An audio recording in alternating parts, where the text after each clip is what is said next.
Welcome to episode 4 of the Pregame Pint. We are live here at Against the Grain Brewery in Louisville, Kentucky. Behind us, as always, is Louisville Slugger Field. And tonight at 7:30 p.m., Louisville City Football Club will take on the Wilmington Hammerheads. I am joined right now by Martin French of the Louisville Coopers. Martin, thanks for coming on. My pleasure, Dalton. All my pleasure. Oh, of course. And we're going to be talking about a lot of things today. We've got a couple of new developments on the roster for Louisville City FC. Yep. We've got some new merchandise in store that we will show you. We have a little trip that you took this weekend to talk about.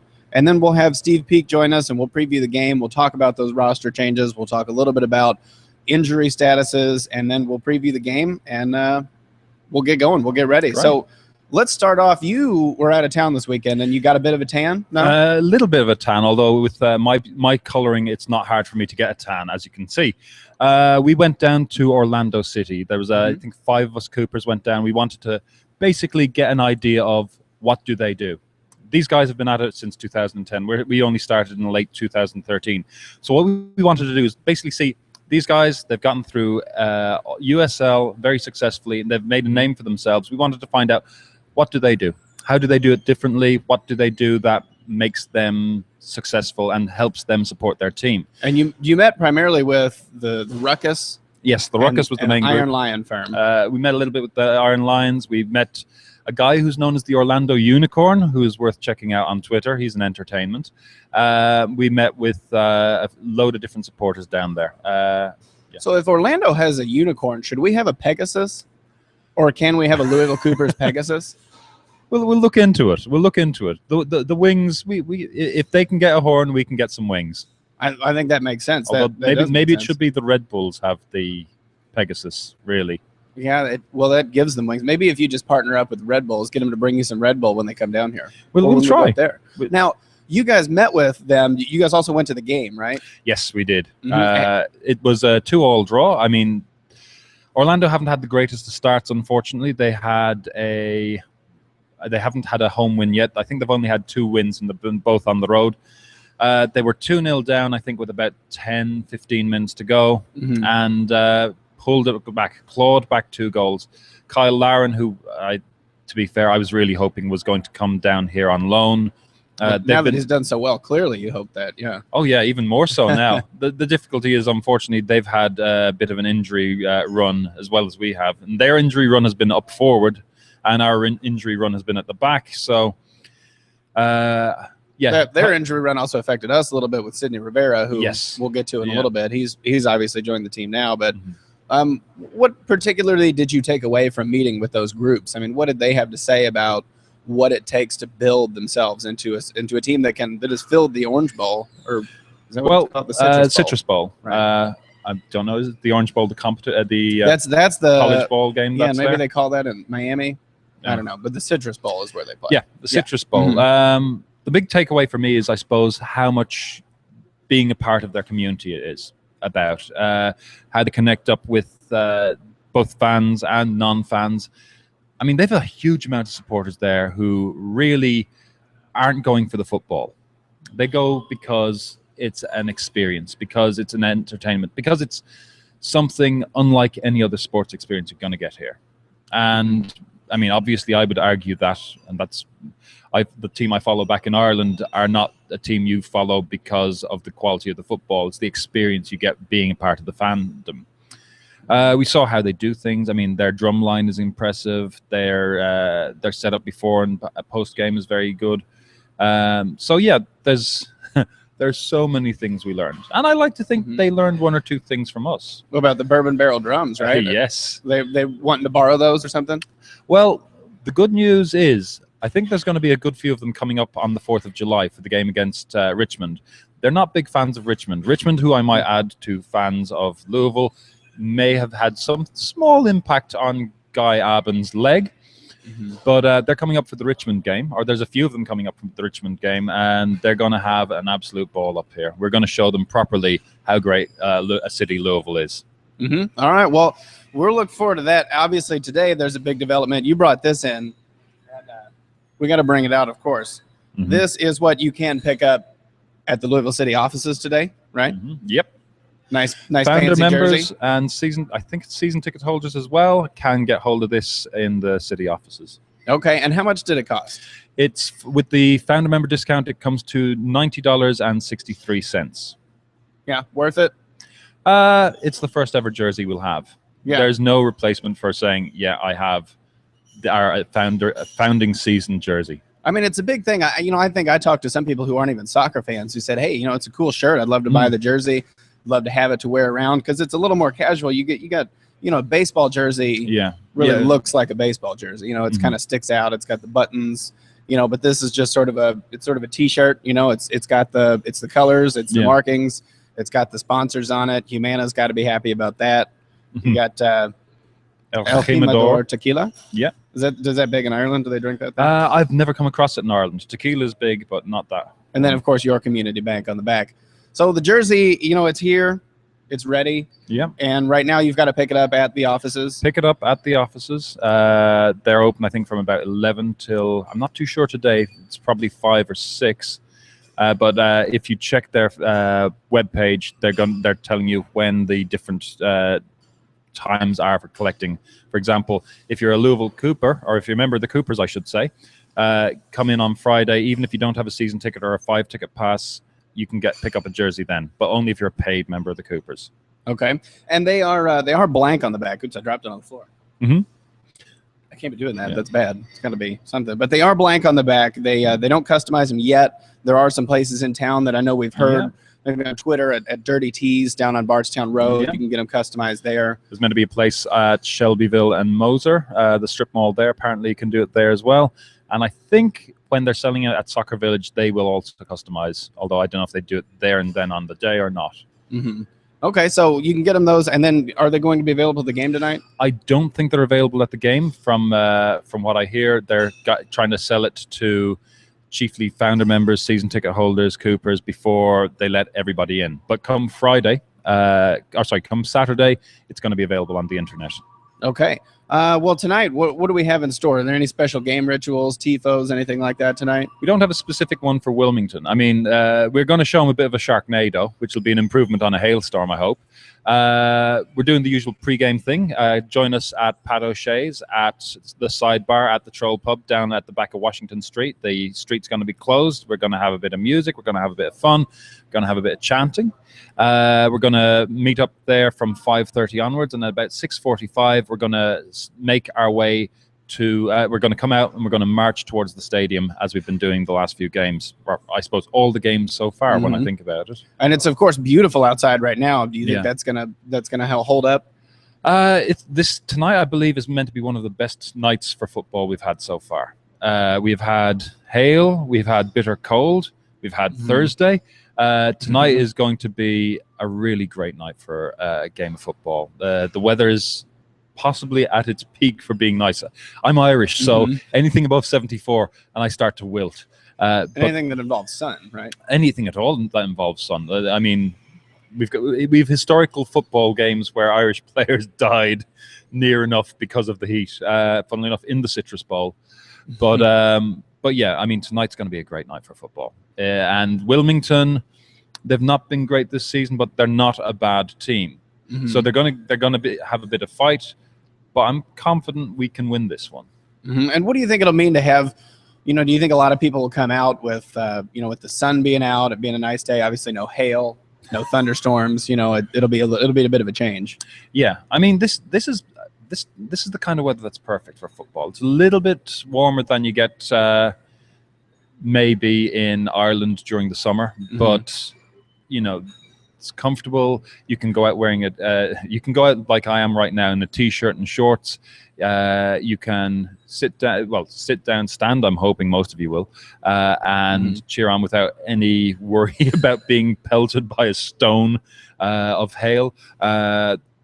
It's perfect weather for it. I mean, this is gorgeous. Speaking of the hail, though, even out there at that game, I mean, it started from the get-go with, Carolyn Dawson singing the national anthem and the hail starting and the ball boys were running for cover and the players were trying to cover them up. But, if you watch back the video, you see, Louisville City's players, you see Matt Fonda, you see him waving the crowd on, you see him cheering. I mean, she didn't stop singing. No. The Coopers didn't go for cover. They stayed right out there. They chanted. They played the drums. I mean, what do you think that added to the atmosphere of the soccer game?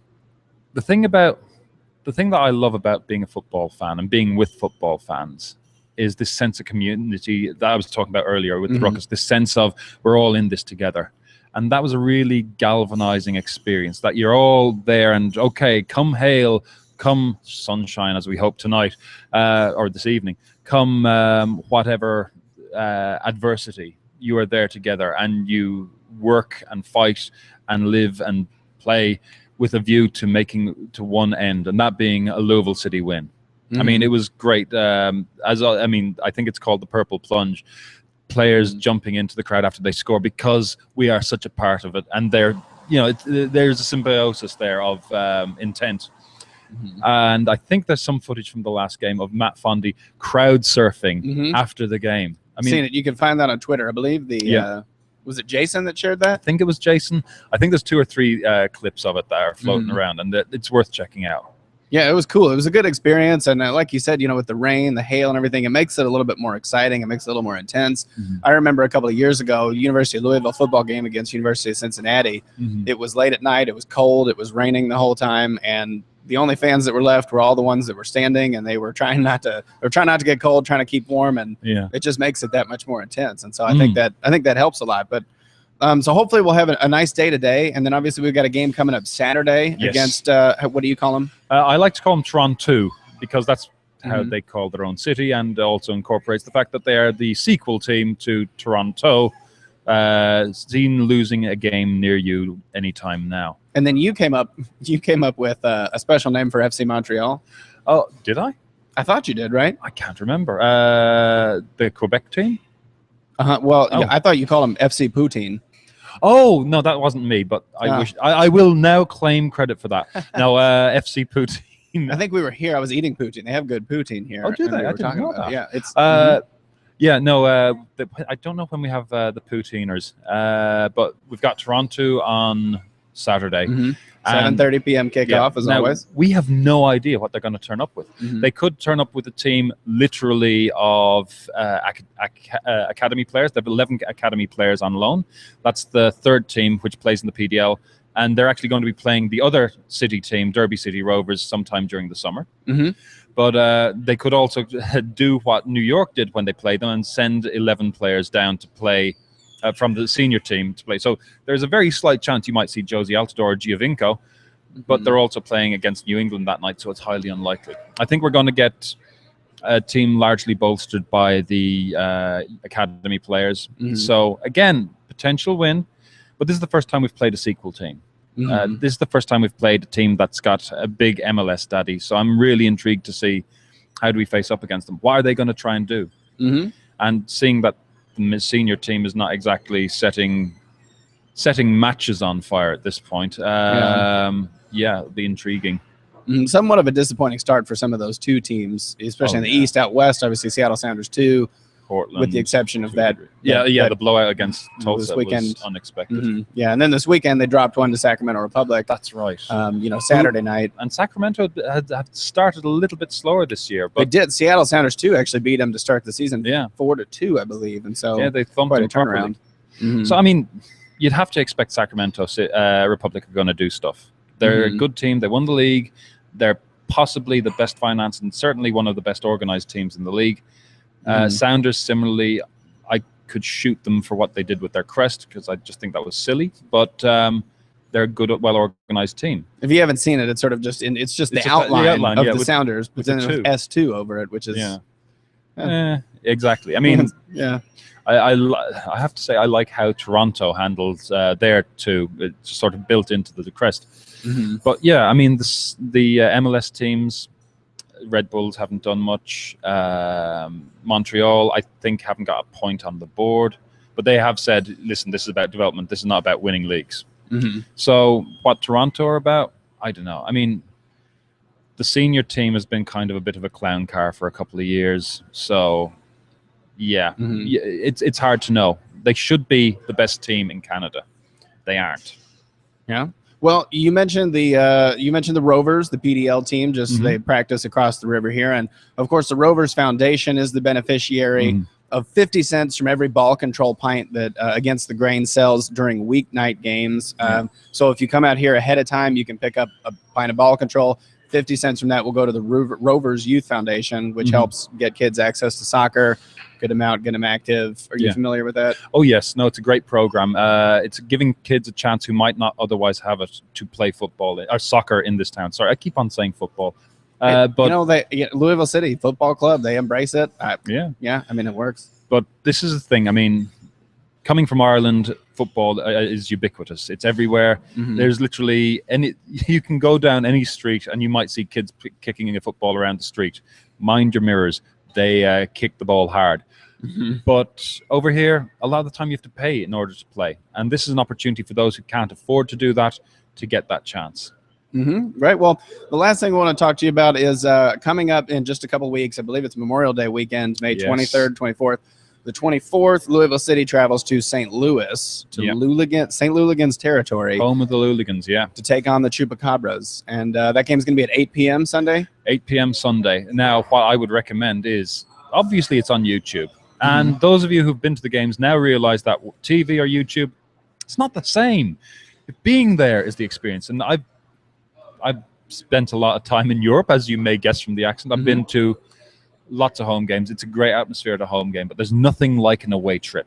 If you go, especially if you're going on a bus, or I've been to international away games, club away games, that experience of being with those, going deep into enemy territory, taking on the evil foe that is, in this case, St. Louis. It's a fantastic experience. Now, it's going to be an early start. And so the Coopers have the plan for this, right? You guys are going to take some people. We're organizing a bus, and there's still some tickets. Get on it now. Don't wait. You can find the information on Facebook. On the Coopers homepage, and I'm sure it's up on Twitter as well. Basically, for $49.65, you get a bus and a bus trip to and from. The from is also important. And a match ticket. Which is an insanely good deal. If you've already got your match ticket because you were planning on going anyway and realize you want to get on the bus, we've sorted that out as well. You can buy just the bus ticket. So, but do get on it. We have we're working still on selling our first bus, but we need to pay up for them on Friday. So come to the game tonight. You can get a ticket here. Go online. You can get a ticket there. If the numbers exceed the first bus and there's a lot of interest, we're going to try and put on a second bus, but that needs to happen tonight and tomorrow. We'll be selling tickets until they're sold out on the first one. But if we know that there's another 50 people wanting to go beyond the body of a first bus, we're going to go for a second. So let us know. Well, let's hope. Hopefully people come out tonight, show their support. 7:30 against Wilmington. The Coopers are going to be down in the end zone, the west the home base, the third baseline. Third baseline. That works. Yeah, Preston Street end. I don't know, but we have to figure out a proper name for that side. Washington Street. That's Washington Street. Washington comes up that way, straight right? into the Washington Street end. The Washington. I don't know. In Newcastle, they have the Gallowgate end. Where the old hanging podium used to be. Yeah, so that's kind of dark, but that's we dark. Could come up it's with something suitable like for that. Newcastle at the moment, unfortunately. That's true. That is true. Unfortunately, yeah. So, all right, Martin. Thank you so much for joining us. Pleasure, Dalton. I'll see you this evening. Yeah, I'll see you in a little while. We're going to bring in Steve Peake now from Louisville City FC, who was a little delayed in getting here, but he is here now, and he is ready to preview the game tonight, and we're going to talk a little bit about what's happened leading up to that. Hey, Steve. Hey, how's it going? Pretty good. Welcome to the Pregame Pint again. Thanks for having me again. I know I'm a little late this time. Well, that's all right. That's all right. We had Martin here, and we talked about... Show goes on. Y'all were able to do the show without me. That's good. I know, and this, I think, is what's stealing the show today, is obviously the jerseys. This was what we talked about a lot. Yeah. These are available at the offices today? Yes. Yep. They're available, I think, right now to founding members, and then it will go on sale to season ticket holders, and then it'll go on sale to, I believe, the people who've gotten the five match pack, and then the Coopers, I think, on Friday. Okay, and so they won't be available at the game tonight. They won't be because limited availability, and people are scarfing them up already. So, obviously these were as much anticipated revealing of or at least having these available. So I know that there is a ton of people that want to get their hands on them. So they will go on sale to everybody on Saturday. So look for an announcement on that. All right. Well, starting now tonight, also, I guess there was some issue. There was obviously it's good for you all. You sold out of merchandise at one of the first games. So will that be restocked for the game tonight? There will be more stuff. Right, and then you'll see some new designs. Credit to our graphic designer, Ty Kreft. He's designing most of the stuff now, and it looks really good. There's some things that I saw that I was like, I need to get that. I wish they just gave me everything for free. That would be nice. Unfortunately, I got to pay for the stuff too. But it's there's some really cool designs out there. Of course, like you said, the first couple games we sold out. We thought, the first game, well, this will last us for a few weeks, and it was gone halfway through that first game. Oh yeah. The next game, we said, well, this will last us for a few weeks, and it was gone at the end of the game, or I think the next day they order stuff online. So our online store has been pretty much vacant for a couple weeks because everything's out of stock. So we're waiting on bulk orders to come in. But that is a good problem to have, I guess, and it shows that these fans are passionate about it. So good. Well, hopefully we'll have a good turnout tonight. Martin and I talked about the weather. Obviously, quite a turnaround from the last game against Tulsa when it was hailing a lot. Yeah, it would be nice. It's nice. I think I saw the forecast was like sunny. Does that happen often? I've heard about it. There's some crazy rumor that it doesn't rain on every single game. Yeah, it's been weird. That you had the first game where it was the Elite Eight was going on, I think, and it was a 3 o'clock game. Cold. It was cold.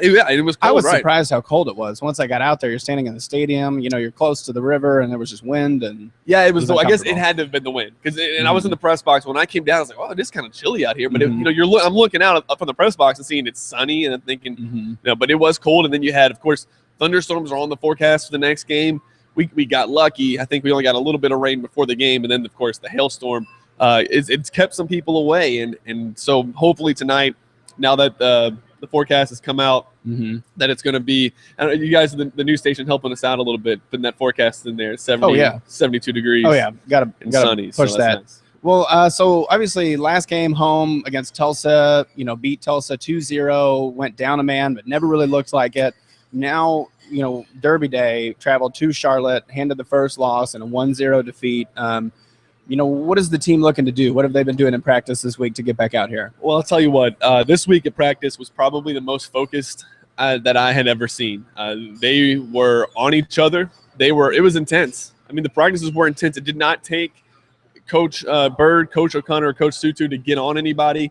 These guys were holding their teammates accountable.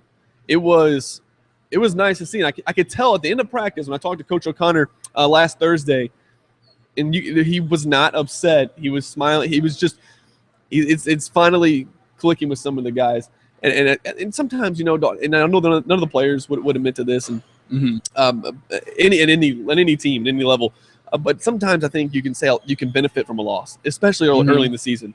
Oh, absolutely. And this team that has so much talent that we talk about, and they I wouldn't say struggled to score, but some games you can see where you go a whole half without scoring, and last game you go the full 90 minutes. So when you get some guys back from injury too, that helps. But you can see that the team's more focused now. Yeah, well, obviously we had some injury issues coming out. I guess yesterday the news came out that Cameron Lancaster will be out for the season with an injury sustained during training. But thankfully we got Sidney Rivera is back from injury. He'll be coming in. He'll be available. We don't know if he's going to start yet tonight, but he'll be available for the action. We've also got a new signing, Adon Quinn. Yeah, Aiden Quinn from previously with Orlando is another teammate of Coach O'Connor. So another interesting story there. Yeah, now, how did that come about? Do we know? Have they been looking at him for a while? Is that just a new signing? You have a couple injuries that we mentioned. In Guy Abend, we were able to able to get some news on that yesterday. That he's going to be out for a few months, which is really unfortunate. So you're looking for somebody to fill that role as an attacking midfielder. Aiden Quinn obviously fits that description pretty well. So I think ever since Guy initially got injured, they've been looking for somebody just in case we got the worst news that he would be out for the whole season. Now I say a few months, it could be earlier than that. Yeah, it's just there's some, you want to be cautious. Yeah, you want to be sure they're ready to come back. Right. And like you mentioned, Sidney Rivera. Now we do have some news that came out of practice yesterday that we'll be monitoring before the starting 11 comes out, and that's Matt Fondy actually sustained an injury during practice yesterday and actually busted his eye open as he ran in with Burke. So Brian Burke. So we'll see about his availability. I know he did get stitched up and everything after training, so we'll see if he's able to go. And if not, Elijah Illick, he deserves a chance, and he'll get his opportunity if Matt's unable to go. Well, obviously we've been messing a little bit with the formation. I believe at Charlotte we finally went with what looked somewhat like a 4-4-2 with at least we saw two people up front with Fondy, not leaving him up there as the lone striker anymore. How did that work out? I mean, in terms of formation, obviously, the loss, but that doesn't always mean this didn't work. Yeah. Yeah, and I think Coach wants to try a 4-4-2 or 4-2-3-1, but like we talked about, when you have injuries, you do have to sort of change your strategy a little bit. So yeah, they did try two guys up top, and you looked at the bench during that game, and you saw I think it was like two defenders, and then Coach O'Connor, and then of course Greg Van Jensen as the backup goalkeeper. So you had to change something. So we'll see now that you get a couple guys back, and you hope that some of these injuries aren't so serious that you'll have more of a bench to work with, and you can go back to playing the way that you want to play. Okay. So what are we looking at out of Wilmington tonight? Obviously, they started the season a little rocky, then they've gone into some bad form, dropped a 1-0 decision to St. Louis FC over the weekend, a late goal, 82nd minute. Sam Fink put away a corner. What should we be looking for out of that team tonight? Well, both teams coming off of 1-0 losses. It's early. It's very early in the season, but I think this is a crucial 3 points for both teams. If they can come away with 3 points tonight, would be big for Wilmington to get to that sixth spot, to get to that last playoff spot for Louisville City to climb the ladder once again in the Eastern Conference. But Wilmington, as you said, they're capable of winning. And we saw that in the St. Louis game, they missed a couple of chances. They could have easily been 1-0 up, 2-0 up, and weren't able to get one in the back of the net. But this is a team that's very capable of doing it. We found out last night that they just got another player from New York City. So I think that's like 4 or 5 guys now from New York City. So this could be a totally different team than what we saw earlier in the season, where they were struggling. They were getting beat 4-0 and 3-0. So this could be a totally different team. I think I saw where they were outscored, 10-4 over the last 5 games.